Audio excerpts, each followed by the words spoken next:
राष्ट्रवादी काँग्रेसचे शरद पवार गटाचे प्रदेशाध्यक्ष जयंत पाटील यांनी छत्रपती संभाजीनगर जिल्ह्याच्या पदाधिकाऱ्यांची आढावा बैठक घेतली।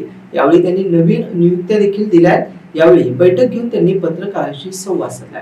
काय म्हणाले बघूयात।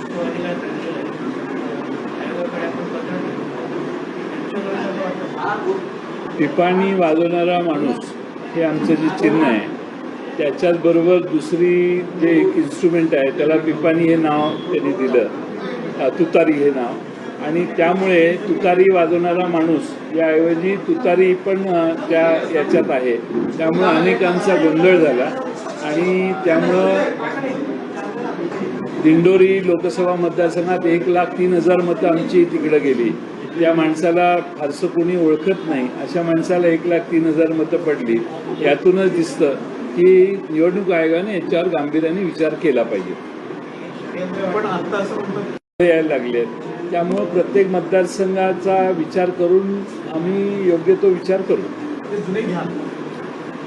असा मी म्हणत नाहीये। कारण काय आहे की आमच्या पक्षाला जो त्रास मधल्या काळात झाला, त्या त्रासाची देखील आठवण नैसर्गिकरित्या राहणारच। त्यामुळं आम्हाला आमचा पक्ष वाढण्यासाठी जे योग्य आणि आवश्यक आहे आणि आमच्या पक्षाची प्रतिमा ज्यात खराब होणार नाही, असंच पाऊल आम्ही टाकतो।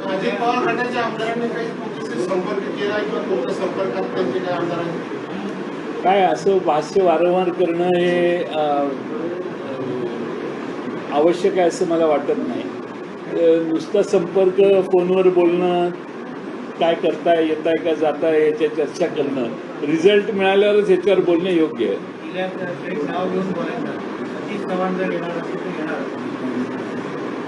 आमच्या समोर असा प्रस्ताव आलेला नाही आणि जर तरच्या भाष्य केल्याने त्याचा फायदा किंवा गैरफायदा होऊ शकतो लोकांना, त्यामुळे आम्हाला याच्यावर काही बोलायचं नाही। तो तुम्ही ऐकलायच। तुम्ही पाहताय मराठवाड्यामध्ये जे वातावरण आहे थोडंसं दूषित झालंय, जातीपातीचं वळण मिळालंय। त्यामुळे असं झालं की अक्षरशः शेतातला माणूस, बांधावरचा माणूस त्यांना बोलत नाहीये आणि जिव्हाळ्याचे संबंध होते, हे कसं मिटवलं जाऊ शकतं? हे अतिशय गंभीर आहे। सामाजिक एकता राहिलीच पाहिजे। कोणत्याही परिस्थितीत सर्व जाती धर्माची लोक गावात गुण्यागोविंदाने राहत होती, ते वातावरण पुन्हा निर्माण करण्यासाठी सर्वांनीच प्रयत्न केले पाहिजेत आणि ते होणं आवश्यक आहे।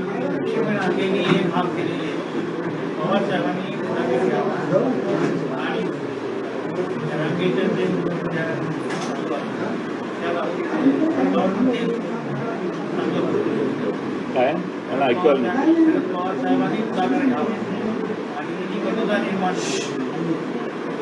पवार साहेबांची भूमिकाच आहे। पवार साहेबांनी कालही पत्रकार परिषदेत सूर्यकांता पाटील खासदार, माजी खासदार यांचा प्रवेश झाला त्यावेळी भूमिका मांडलेली आहे।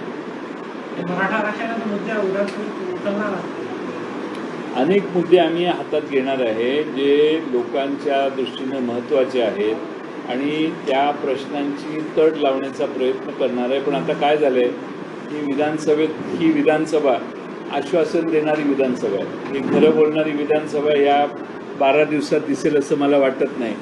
जे लोकांनाही आहे, लोकप्रियता मिळवण्यासाठी आणि झालेलं डॅमेज सरकारला जे आहे, सरकारी पक्षाला, ते कंट्रोल करण्यासाठी पाहिजे तो आश्वासन आता हे देतील असं माझी खात्री आहे।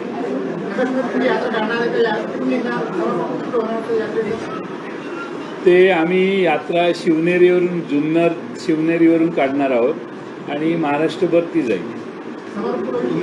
समारोप ठरलेला नाही, पण तुम्ही बोलताना मगाशी जो विश्वास दाखवला, जे उमेदवार तुम्ही उभा केले होते, गुळगुळीत यश मिळालं, येणाऱ्या काही दिवसांमध्ये तुमचं